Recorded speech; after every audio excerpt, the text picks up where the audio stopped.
제발 내 인생이 좀 잘 풀렸으면 좋겠다. 왜 내 상황이 내가 원하는 대로 흘러가지 않는 거지? 내가 뭘 잘못하고 있지? 이게 왜 그러냐?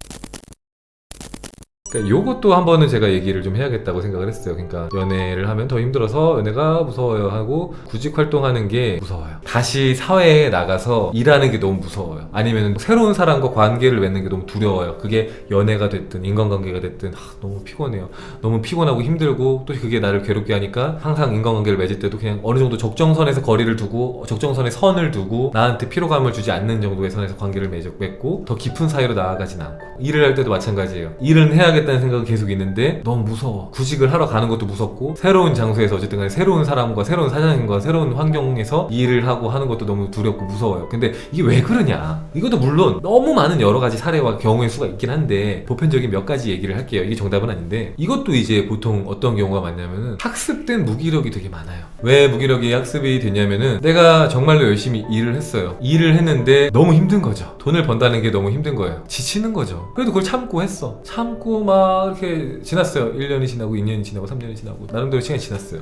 돌아봤는데 그렇게 많은 돈이 모이지도 않았어. 그 돈 가지고는 집도 살 수가 없고요. 그렇다고 해서 내가 뭐 갖고 싶은 어떤 물건들, 뭐 비싼 물건들이라든지 뭐 그런 것들을 살 수도 없고요. 어디 막 좋은데 해외여행 갈 수도 있는 돈도 아니고 애매한 돈이 막 모이는 거야. 내가 들인 어떤 시간이나 노력에 대비해서 뭔가 얻은 게 시원찮은 느낌. 근데 내가 직장에 나가면 내가 정말 싫어하는 대머리 독수리 같은 직장 상사의 비위를 맞춰줘야 되고 나한테 막 인신공격하는 내 상급자의 어떤 비위를 또 맞춰야 되고 막 그런 일들이 있거나 그런 게 없어도 아니면 일 자체가 너무 힘들거나 사람들이 다 괴롭히진 않지만 맨날 야근을 하고 어떤 내 삶이 없는 거죠. 근데 그런 것들이 이제 반복이 되면은 현타가 오는 거예요. 어떤 현타가 오냐면은 어차피 해봤자 무슨 의미가 있냐 이거예요. 내가 열심히 살아봤어. 안 살아본 게 아니야. 살아봤어요. 그죠? 정말 열심히 살아봤는데 아니 그렇게 살면 뭐해? 내 인생이 좋아지지 않아? 이렇게 해서 내 인생이 좋아질 수 있을까? 현타가 오는 거예요. 이렇게 일을 해서 뭐가 좋아질까? 어차피 이렇게 아무리 내가 열심히 한다고 해서 부귀영화를 누릴 수 없다면은 좀 그냥 쉬면서 적당히 살자. 점점 안 하는 거예요. 무기력해지는 거죠. 해봤자 안 될 거야. 이게 무기력이잖아요. 내가 열심히 노력하고 애쓴다고 해서 내 인생이 좋아지지 않을 거야가 되는 거야. 근데 이게 저번에도 한번 얘기했지만 여러분의 잘못은 아니에요. 사회적인 현상이고 국가가 나서서 어떤 환경들을 개선하고 제도들을 개선하고 당연히 그런 부분이 너무너무 중요해요. 왜냐면 지금 뭐 집값이 너무 과도하게 비싸고 물가는 너무 올라가고 이러다 보니까 상대적으로 이제 사실은 내가 버는 돈들이 적게 느껴지는 거죠. 더 옛날에 비해서 돈의 가치가 많이 떨어지니까. 그러니까 이거는 우리의 잘못은 아니지만 그런 것들이 계속 지속되니까 현타를 느낄 수 있는 상황들이 됐더라. 연애도 마찬가지예요. 연애도 내가 어떤 사람과 만나서 잘 지내보려고 참기도 하고 같이 대화도 해보고 열심히 이렇게 노력을 했어요. 노력을 했는데 시간이 흘렀어요. 근데 너무 힘들기만 해. 스트레스 받아. 내가 들어간 시간과 노력과 정성에 비해서 너무 스트레스 받고 결국에는 자꾸 끝에 가서 안 좋게 헤어지고 자꾸 그게 만약에 한 2번, 3번 반복되면은 그러면 이제 귀찮아 안 해가 되는 거죠. 귀찮아 안 해. 해봤자 스트레스만 받아. 그런 경험치들이 자꾸 쌓이면은 사람이 무기력해지는 거예요. 이럴 때 어떻게 해야 될까요? 제가 걸어온 길을 이야기를 드리면은 제가 안 움직일 때를 보면은 무서웠던 것 같아요. 또 실패할까봐. 작년에도 안 됐고 재작년에도 안 됐고 그 전해에도 안 됐고 계속된 실패가 3, 4년 이상 반복되면은 안 될 것 같은 거죠. 저도 나름대로 긍정적인 사람을 생각했는데 꺾이더라고요. 마음이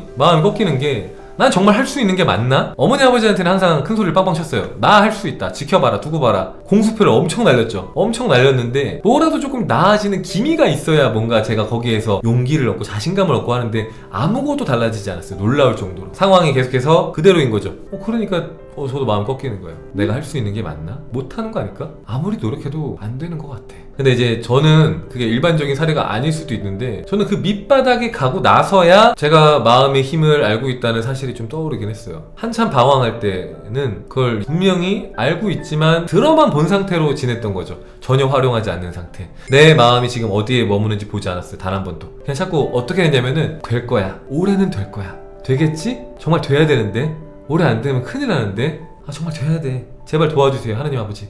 부처님 도와주세요. 딱 이 마음이었어요. 그렇게 몇 년을 보냈습니다. 근데 여러분들 아시다시피 그 마음이 결과에 머무는 마음입니까? 아니야. 결과를 애타게 간절히 바라는 마음이죠. 제발 그렇게 되길 바라는 마음. 제발 내 인생이 좀 잘 풀렸으면 좋겠다. 왜 내 상황이 내가 원하는 대로 흘러가지 않는 거지? 내가 뭘 잘못하고 있지? 자꾸 내가 뭘 잘못하고 있지 문제에만 집중하고 있어요. 그거를 몇 년 동안 몰랐어요. 몇 년 동안 아무도 저한테 알려주지 않았어요. 물론 당연히 제가 들으려고도 안 했지만 몇 년 동안 아무도 저한테 알려주지 않았어요. 몇 년이라는 시간을 허비했습니다. 그러고 나서 이제 밑바닥에서 깨달은 거야. 더 이상 나빠질 게 없는 순간에 깨달은 거죠. 집에서 쫓겨나기 직전에 어차피 여기서 더 나빠지는 건 쫓겨나는 것밖에 없다라고 했을 때 깨달은 게 나는 단 한 번도 결과에 머문 적이 없구나. 맨날 결과를 바라고 있었구나. 누구보다 간절하게. 제발 올해는 내 인생이 풀리기를. 내 인생에도 풍요가 흐르고 내 인생에도 좋은 일들이 펼쳐지고 정말 귀인들이 들어오고 운수 대통하는 그런 해가 되기를 빌고 빌고 또 빌고 내 노력이 하늘에 닿기를, 내 마음이 하늘에 닿기를 늘 애타게 간절히 바라는 사람의 마음. 뭔가가 안 풀려서 답답해 죽겠는 마음이었지 내 인생이 잘 풀릴 거라는 믿음과 그 결과 속에 있는 마음은 단 한 번도 없었던 거예요. 4, 5년의 시간 동안. 그걸 깨달은 뒤로 제가 했던 거는 매일같이 결과에 머물겠어요. 나는 지금 결과에 머물고 있는가?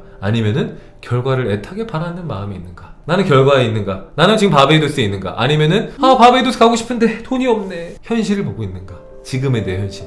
답답하고 막막한 현실. 제가 완전 초대문자 T였거든요. T. 완전 현실적이었어요. 현실적인 사고를 하다 보니까 객관적인 증거가 없으면은 믿어지지가 않는 거예요. 제가 좋아질 거라는 게. 자꾸 뭔가 상황이 나쁘잖아요. 나쁘니까 계속 마음 답답할 거 아니야. 나쁜 현실을 계속 보고 있으니까 괴로운 거야. 결과를 보지 못하는 거야. 이 현실이 또 이러네. 현실이 또 저러네. 왜 내 상황은 좋아지지 않지? 이미 실패한 게 당연한 것처럼 계속 저도 모르게 혼잣말을 하고 있는 거야. 실패했어. 난 이미 올해도 이미 망한 사람처럼 왜 자꾸 내 인생은 안 좋아지지? 이러고 있어. 나도 모르게 혼잣말로 읊조리는 있는 말들이 다 이미 실패를 가정하고 있어요. 바베이도스에 가지 못했어. 바베이도스에 있다면은 내가 지금 상황이 이 모양 이 꼴인데 어떻게 좋아졌지? 약간 이런 긍정적인 호기심, 의아함이 들어야 되는데 그게 아니라 왜 아직도 이 모양 이 꼴이지? 단 한치도 좋아질 기미를 안 보이지? 에 집중하고 있는 거예요. 매 순간 오늘도 내일도 모레도 한 달 뒤에도 1년 뒤에도 결과에 머문 적이 없어요. 그걸 자각하고 매일같이 이제 결과에 머물려고 했어요. 잘 안 됩니다. 그래도 계속 했어요. 제가 막 불안함을 느끼고 답답함을 느낄 때마다 인지했어요. 불안함과 답답함은 바베이도스 밖에서만 느낄 수 있는 거예요.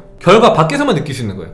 결과 안에 있을 때 우린 절대로 불안할 수 없어. 갑자기 문득 불안할 수 없어요. 내가 원하는 상상 속에서 내가 지금 내 의식이 머물고 있다면은 절대로 내가 지금 어떤 이유로든 불안해질 수 없어요. 불안해지면 알아차리는 거야. 의식적으로든 무의식적으로든 내가 원치 않는 생각으로 다시 빨려 들어갔구나. 에고의 생각 속으로 떨어졌구나. 빠졌구나. 알아차리고 또 결과 속에 머물고 결과 속에 머물고 결과 속에 머물고 의식만 바꿨어요. 의식만. 현실적인 노력은 오히려 줄였어요. 제가 그 당시에 말씀드렸던 것처럼 하루에 3시간 자면서 오전에는 파트타임 알바, 그리고 오후에는 방송도 길게 했어요. 막 5시간, 10시간씩 했어요. 그리고 매일매일 생방송 편집 혼자서 다 했어요. 편집까지. 하루에 많게는 2개씩. 영상을 하루에 2개씩 올린 적도 있어요. 못해도 하루에 1개씩은 올렸어요. 그걸 혼자서 매일매일 그걸 다 소화했어요. 그 일정을. 그렇게 했는데도 안 좋아지니까 답답했던 거예요. 놀고 있는 게 아니니까. 최선을 다했잖아. 안 되니까 답답하고 현타가고 학습된 무기력이 생기는 거예요. 난 해도 안 되는구나. 너무 현타가 왔던 부분이 뭐냐면은 공부는 열심히 해갖고 시험을 보면은 내가 하고 있다는 게 티가 나는데 방송은 열심히 한다고 해서 늘지가 않는 거예요. 이게 아무리 열심히 편집을 하고 아무리 아이디어를 구상해도 진짜 내가 하루에 5시간 걸려서 혹은 10시간 걸려서 편집을 하나 했어요.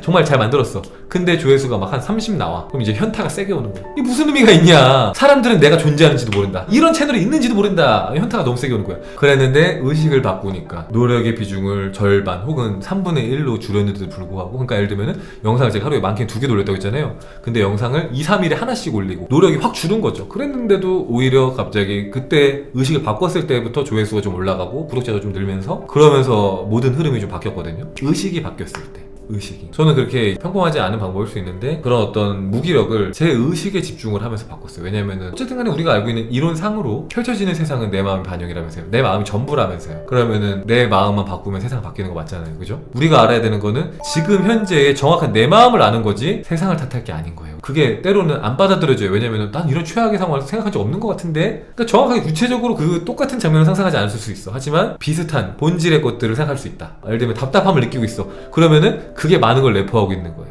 답답함을 느끼는 것 자체가 인생이 내 마음대로 안 된다라는 생각을 이미 깔고 있어요. 그러면은 내 인생이 잘 안 풀리는 일이 펼쳐져. 그러면은 내가 일이 많아지고 막 괴로워지고 이런 상상한 적 없어도 일이 안 풀린다는 본질이 같기 때문에, 내가 원하는 대로 안 풀린다는 본질이 같기 때문에 펼쳐질 수 있는 거예요. 내가 구체적으로 상상은 안 했어도. 처음에 그게 의심스러웠어. 이게 진짜 내 생각이 현실되는 거 맞아? 근데 공부하면 공부할수록 확신을 하게 됐어요. 진짜 내 생각이 전부구나. 지금 내 현실이 내 생각과 한치도 벗어남이 없구나. 벗어남이. 그 전까지 내가 몰랐던 내 다른 마음의 편린들, 조각들이 있었던 것 뿐이지 한치도 내 마음과 어긋나는 부분이 없구나. 딱 내가 받아들인 만큼, 허용한 만큼, 내가 바라보는 만큼 펼쳐지고 있었구나.